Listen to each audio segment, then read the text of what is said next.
if we could just, if I could extend my deepest sympathies and condolences to the family and friends and classmates of Max Wall and Andrew O'Donnell. I simply can't imagine the unbearable sense of loss and tragedy and devastation being felt by their family, their friends, and obviously extend all my sympathy to the St. Michael's School community as well, who are having to bear this terrible loss.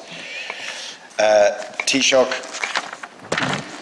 do you think we owe a state apology to the families who are homeless through no fault of their own, and the children who are homeless now in record numbers living in emergency accommodation?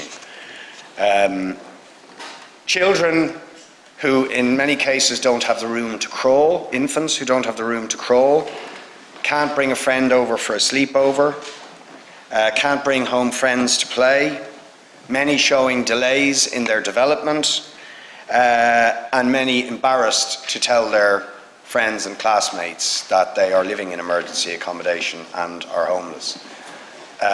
What we are doing to children in these circumstances is it's abuse and neglect by the state.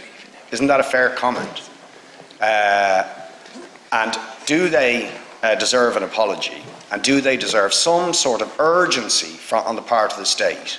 Many of whom are, as I've told you, cases, people for several years now living in these conditions with absolutely no prospect of being given a place to live. Just on the wider issue of homelessness, as I've often said, homelessness is a stain in our society, something that I find and people find deeply shameful. It does happen for all sorts of reasons. Of course, a big part of the context is the housing shortage, which makes the situation so much worse. But there are other factors involved, mental health issues, for example, addiction, family breakdown is one of the biggest causes of homelessness.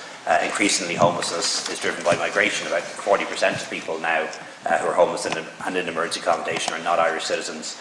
I think to say that the state is 100% to blame for all of that is too simplistic.